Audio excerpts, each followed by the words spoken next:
Speaker of the House in the United States. I don't need to speak. The Taiwan Relations Act was built in building a strong bond between our two countries, advancing our shared interests of governance, economy, and security, while respecting the One China policy. Our solidarity with you is more important than ever as you defend Taiwan and your freedom. In our bilateral meeting, we discussed key opportunities to deepen our partnership, upholding democracy and human rights and respect for the individual, combating, well, I'll get around to comment. 3 areas that I just mentioned: security, economy, governance. Security, our relationship is a strong one, and we discussed how we can make it stronger and more and up to date. In economy, we talked about a trade agreement that might be possible and soon.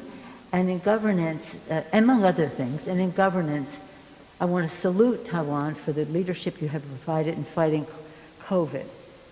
Probably one of the highest rates of vaccination, but also the lowest number of deaths from COVID, a real model for the world.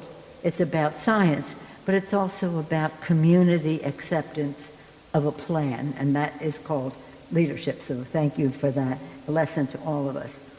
And so as we deal with those 3 areas, we come here following the President's lead on the Indo-Pacific economic framework. That's interesting. We support that. Again, in terms of security, economy, and governance. Taiwan's not part of that, so we want to build a different set with the economic package, with our security package, and a trade agreement, hopefully, that is imminent. So this is a very important time for us because we came here to listen and to learn about how we can do this more effectively, really achieving the goals for Taiwan that we all aspire to but don't understand as fully as we do now because of this trip. So again, it's a great pride for us today, the first woman speaker in the House, meeting the first woman president of Taiwan. We have some enthusiasm for that, and again, we're very proud of our representative, Sandra Aldkirk, and I'm proud of my colleague, Susan Delbene. So it may take a moment to take some pride in women's leadership. Again, our delegation came here to send an unequivocal message. America stands with Taiwan. Thank you, Madam President. Thank you very much, Your Honorable. Right now, with the permission of our President and Speaker Pelosi, we'll be taking up questions from the media. So we'll proceed right now taking the first questions from Taiwanese media, and it will be raised by Mr. Joseph Ye from CNA. Joseph? President Tsai, Madam Speaker, I'm Joe from the Central News Agency. I'm representing more than hundreds of Taiwanese media. I was given one question, so the question will be a little bit long, so please bear with me, because we have waited for 25 years for this chance.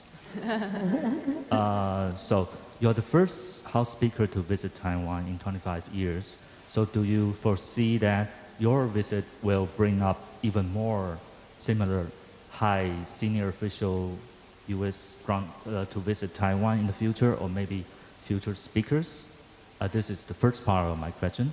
And the second part is, in accordance with Taiwan Travel Act, high-level visit a two-way thing. So a lot of U.S. congressmen has proposed President Tsai to speak at U.S. Congress, if possible. Do you see that it could realize anytime soon in the near future, especially under your leadership in the House? And the final question is, I'm sorry, 25 years again, sorry. The final question is, how do you see how the Chinese welcome you with military exercise and sanctions against Taiwan? Do you foresee that? Thank you. Well, first let me thank you for your questions on behalf of all of those other people, and to say that in terms of our visit here, and would that lead to other visits, I certainly hope so. But I think it's important to note that members of Congress, several of them have made trips just earlier this year. 5 senators, bipartisan, came, again, including the chair of the Foreign Relations Committee, Mr. Menendez, came. Not too much of a fuss was made. Individual senators have made trips or plan to make trips.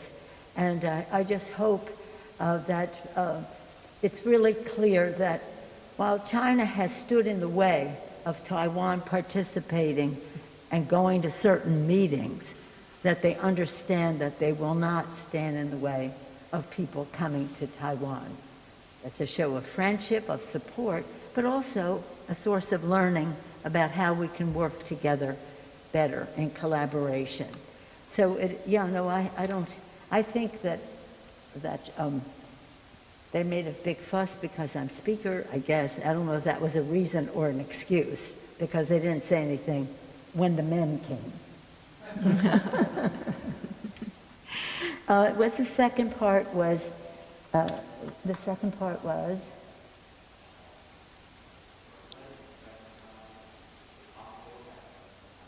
Invited to the U.S. Congress to make. Oh, that was the third part, but I'll go there. Okay. That was the third part I thought.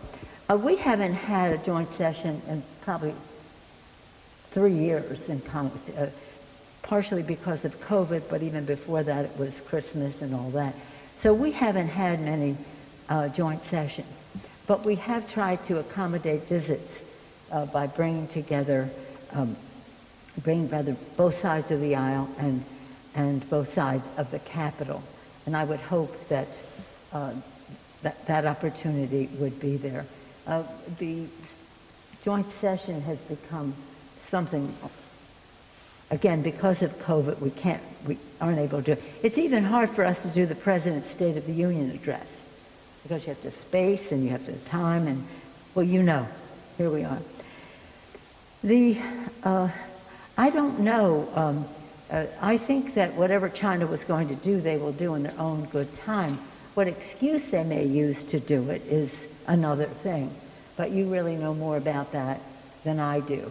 I do think that it's really important for the message to be clear that in the Congress, House and Senate, Democrats and Republicans are committed to the security of Taiwan in order to have Taiwan be able to most effectively defend themselves. But it also is about our shared values of democracy and freedom, and how Taiwan has been an example to the world in that regard. And whether it's certain insecurities on the part of the president of China as to his own political situation that he's rattling a saber, I don't know. But it doesn't really matter. What matters to us is that we salute the successes of Taiwan, we work together for the security of Taiwan, and we just take great lessons from the democracy in Taiwan.